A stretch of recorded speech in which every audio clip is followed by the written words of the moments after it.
बच्चे का खेलना कूदना उछल कूद करना माँ बाप के लिए एक बहुत ही अच्छी फीलिंग होती है। जब छोटे बच्चे को माँ बाप देखते हैं कि उनका बच्चा जो है भाग रहा है, दौड़ रहा है, खेल रहा है और मस्ती कर रहा है, तो इससे ज़्यादा खुशी की बात जो है माँ बाप के लिए दूसरी और कोई नहीं हो सकती। लेकिन कुछ केस में ऐसा होता है कि बच्चा जो है, जो एक तरह की एक्टिविटी उसको करना चाहिए, उस तरह की वो एक्टिविटी नहीं कर पाता। 3 साल तक जब बच्चा आता है, 3 साल के बाद जो है प्रॉब्लम बच्चे में होना स्टार्ट होती है। 3 साल तक जो बच्चा नॉर्मल था, सही तरह से चल रहा था, बैठ के उठ रहा था, खेल रहा था और भाग रहा था, सब तरह की एक्टिविटीज़ कर रहा था। लेकिन जब वो 3 साल से ऊपर हुआ तो उसमें देखा गया कि अब उसको जो है बैठ के उठने में प्रॉब्लम हो रही है, चलने में प्रॉब्लम हो रही है, ऊंचा नीचा चढ़ने में प्रॉब्लम हो रही है और उसकी जो मसल्स हैं उसमें वीकनेस हो रही है और साथ में उसको पेन हो रहा है। तो ये एक बहुत ही पेनफुल कंडीशन रहती है माँ बाप के लिए, पेरेंट्स के लिए। और इसकी जो वजह होती है वो मसल्स का वीक होना, क्योंकि हम जो भी एक्टिविटी करते हैं, जो भी हमारी वॉलेंट्री एक्टिविटी होती है, वो हमारी स्केलेटल मसल्स की वजह से होती है। अगर हमारी मसल्स में जान है, ताकत है, तो हम कोई भी काम आसानी से कर सकते हैं। लेकिन जब हमारी मसल्स में कमज़ोरी होने लगती है और मसल्स वीक होने लगती हैं, तो जो एक मामूली काम होता है, जो बैठने का, चलने का, उठने का, वो भी हम नहीं कर सकते। और इसी कंडीशन को जो है मस्कुलर डिस्ट्रॉफी कहते हैं।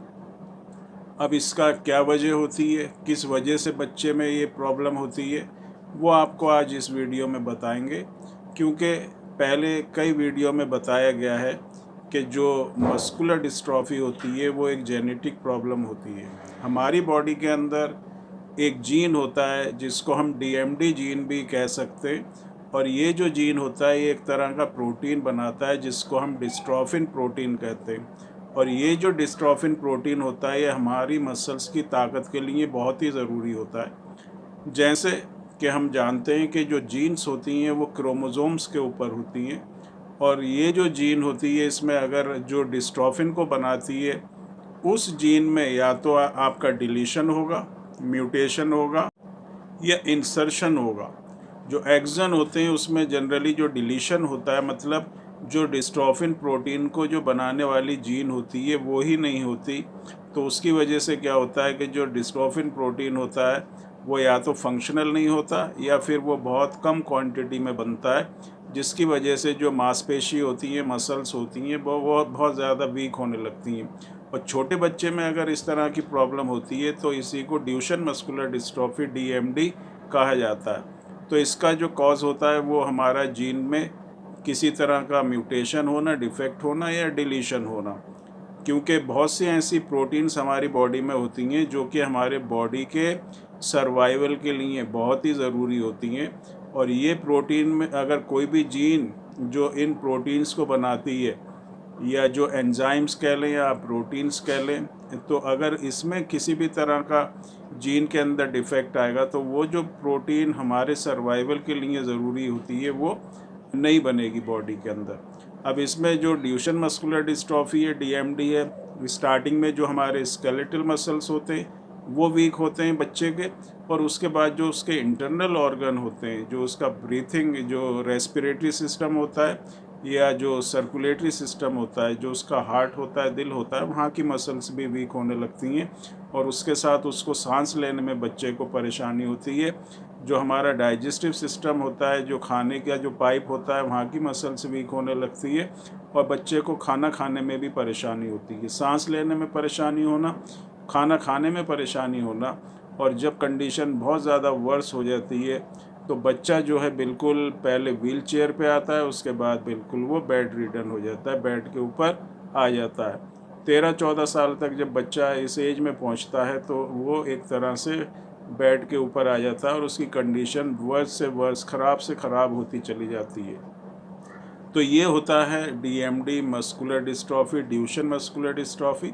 दूसरी मस्कुलर डिस्ट्रॉफी में थोड़ा सिम्टम्स जो होते हैं यही होते हैं, लेकिन उसमें जो स्पीड ऑफ इसकी प्रोग्रेस होती है वो थोड़ी स्लो होती है। अब इसको हम दूसरी चीज़ आती है कि अगर किसी बच्चे के अंदर ड्यूशेन मस्कुलर डिस्ट्रॉफी है तो उसको हम किस तरह से रिकवर कर सकते हैं, उसकी मसल्स में स्ट्रेंथ ला सकते हैं, ताकत ला सकते हैं, और हम अपने बच्चा जो है जिसको मस्कुलर डिस्ट्रॉफी है उसको एक नॉर्मल बच्चे की तरह किस तरह से क्या ऐसा कर सकते हैं कि वो अपनी ज़िंदगी एक नॉर्मल बच्चे की तरह जिए। और जो सबसे ज़्यादा ज़रूरी चीज़ है वो ये कि उसके जो इंटरनल ऑर्गन्स हैं, जो उसका रेस्पिरेटरी सिस्टम है और जो उसका जो दिल है, वहाँ की मसल्स वीक ना हो और बच्चा जो है किसी तरह के उसकी लाइफ के ऊपर थ्रेट ना आए।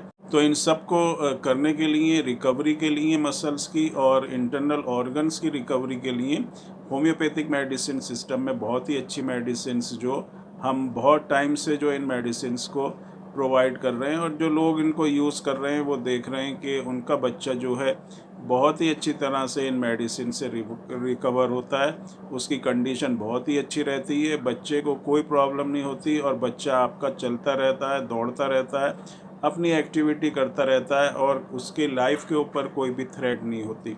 तो मस्कुलर डिस्ट्रॉफी में सबसे जो बेस्ट और बहुत ही इफ़ेक्टिव मेडिसिन्स हैं वो दी जाती हैं। आप इन मेडिसिन्स को यूज़ करेंगे तो आप देखेंगे आपका चाहे बच्चा है या किसी बड़े को भी मस्कुलर डिस्ट्रॉफी है तो बहुत अच्छी तरह से इस मेडिसिन से रिकवरी होती है। तो आज के लिए इतना ही। Thanks and take care.